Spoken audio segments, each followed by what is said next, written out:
For 20 centuries, the kingdom of Arcanthia has stood unshaken, a realm of glory, wisdom, and power, blessed by spirits of valor and guarded by the might of the immortal sky. Here, peace was not merely absence of war. It was enforced harmony, shaped by sacrifice and sealed by the will of kings. They were more than guardians. They were the fallen, warriors of old, returned as eternal sentinels. Dragons, lions, bears, and more, each a vessel of a soldier's spirit. In death they rose, not for vengeance, but for loyalty, bound to the realm until the last breath of its final king. The great drought has descended upon the land. The once lush fields are now cracked and dry, crops wither under the scorching sun, cattle lie motionless, and children beg for water as villagers dig into dry wells. The drought has taken nearly half the southern crops. Famine spreads fast, Chancellor Velos said, worried. And the colonies grow desperate. Some refuse to pay tribute, General Moran stated, his tone grave. If hunger breeds disobedience, then fear must restore their loyalty, King Alrian declared sternly. Nature turned against the kingdom, and with it, so did its people. A storm far greater than drought was rising, suppressing the rebellion. Fires rage in the distance.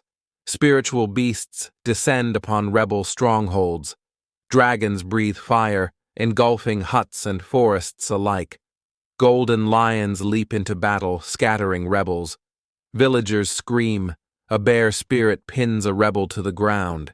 The flames rise higher. Soldiers round up survivors, branding the foreheads of suspected traitors. The hut is torched. A woman cries as she's dragged away. King Alrian sits coldly on his throne, robes flowing, hands clasped. Before him kneels a bleeding rebel. Mercy is a currency we no longer afford, King Alrian said, his voice cold. He gestures, and a guard executes the man. The crown stayed strong, but its soul began to darken. For when peace is kept with fear, rebellion is only a breath away. A kingdom under control, but not at peace.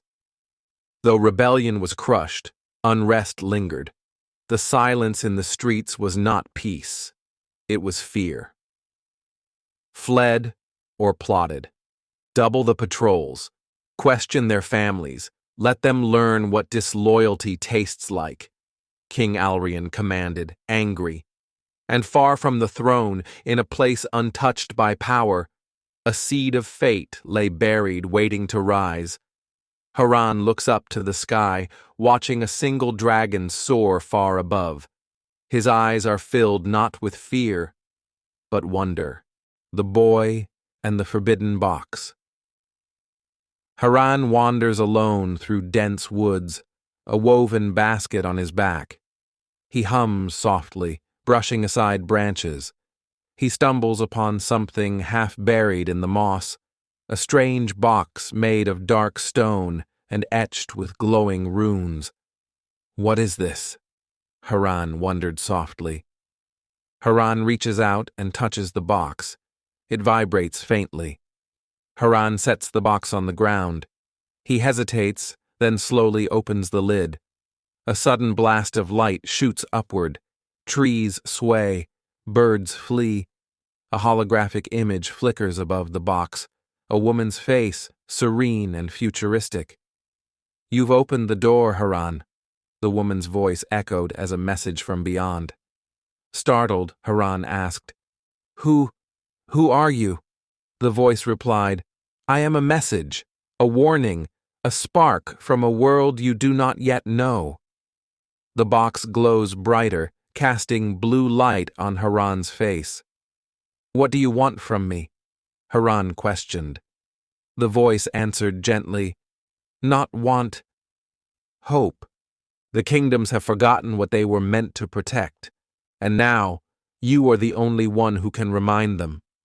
The hologram flickers, showing glimpses of a futuristic city, warfare, machines in the sky. Haran steps back in awe. Whispering, Haran said, This isn't magic. The voice confirmed, No, it is the future, and it is coming. The box pulses one last time and then dims. Haran is left alone in the forest, breathless. Discovery of the future. Haran sits cross-legged beside the box, now softly humming. He scribbles in a notebook, crude sketches of machines, symbols, and towering structures he's never seen before. The holographic woman returns, projected in flickers above the box. The realm you know is a fragment. In the future, knowledge moves faster than light, and weapons can shatter the sky. But peace? Peace is still fragile, the mysterious voice of the future woman echoed. Why show me all this? Haran asked, curious. Because the old powers seek to bind the future to the past. Your kingdom, Arcanthia, was meant to guard life, not dominate it, the future woman replied urgently. Flash images appeared, futuristic cities with floating towers, battlefields lit with energy weapons, and maps showing Arcanthia's old reach spreading into the future timeline. The spirits bound to your kings grow restless. If they are not freed, your world will fall to its own shadow. The future woman spoke ominously. So what do I do? Haran whispered. You will walk between two realms, and you must choose which one survives. The future woman warned forebodingly. The box flared again. A 3D model of Arcanthia floated above it, transforming slowly into a metallic digital map. I don't understand. I'm just a farmer's son, Haran said, conflicted. Even the smallest roots can crack stone, the future woman reassured him. Haran looked up, determination beginning to form in his eyes. Awakening conflict. My liege, something has awakened, a breach. The ancient box has been opened, Sorcerer Vane reported. King Alrian asked, curious, Who has it? Sorcerer Vane answered anxiously, A boy, from the eastern colony. King Alrian, furious, commanded, Then let the sky hunt him. Summon the dragons. 3 shadow dragons soared above the clouds, scanning the land below. Their eyes glowed crimson. The box glowed violently as Haran grabbed it and ran out into the night. Haran sprinted through the trees, with a massive dragon crashing through the canopy behind him. Suddenly a spear flew and distracted the beast. A hooded figure pulled Haran into the shadows. Lyra said urgently, You're the reason they burn our skies. Come with me if you want to live. Torchlight flickered over a small band of young rebels in makeshift armor as Lyra led Haran into a circle. A rebel boy said, astonished, He opened it? Lyra, serious, explained, He did, and now the kingdom is hunting him. Haran, regretful, admitted, I didn't mean to. Lyra, determined, insisted, Meaning doesn't matter. You carry the future. As one realm stirred to destroy, another rose to protect, and a single boy stood between them. Clash begins. I thought they were unbeatable, Haran said. They've never fought against tomorrow, Lyra responded. Haran thought to himself, I was never meant to be part of this war, but it was always meant to find me. In the fire of conflict, the boy began to see he was not just witness to history, he was its hinge, betrayal and romance. You are ready, then? Asked Sorcerer Vane. Prince Caden responded, My father's reign has chained the realm to ghosts. It's time for fire to meet fire. Haran inquired, Why do you fight? Lyra answered, Because they took everything. My mother, my land, my name. Haran confessed, I don't know how to lead. but with you I feel like I could." Lyra replied, "Then don't lead. Walk with me." As love grew between two hearts beneath the weight of destiny, betrayal grew behind the walls of the throne. A sea of rebel fighters and future tech warriors gather under Haran's banner. In the distance, the walls of Arcanthia blaze with magical flame. Dragons circle above, ready to strike. "This is not just a battle, it's the last breath of an age," Lyra said. "Then let the next one begin," Haran said firmly. A blast tears through the outer wall. Drones and rebels storm the breach. Inside, spiritual beasts roar and retaliate. The city becomes a war zone of old power versus the future. King Alrian kneels in the center of a burning circle, surrounded by ancient relics. A massive black dragon looms above him, chained and waiting. "If my kingdom must fall, let it fall through me," King Alrian chanted. He rises. Energy surges from the relics into the dragon. The beast and king fuse, a towering hybrid of man and monster with glowing eyes. The Dragon King tears through the city, incinerating rebels and drones alike. Spiritual beasts pause, shaken. In a telepathic whisper, the lion spirit said, "This was not our purpose."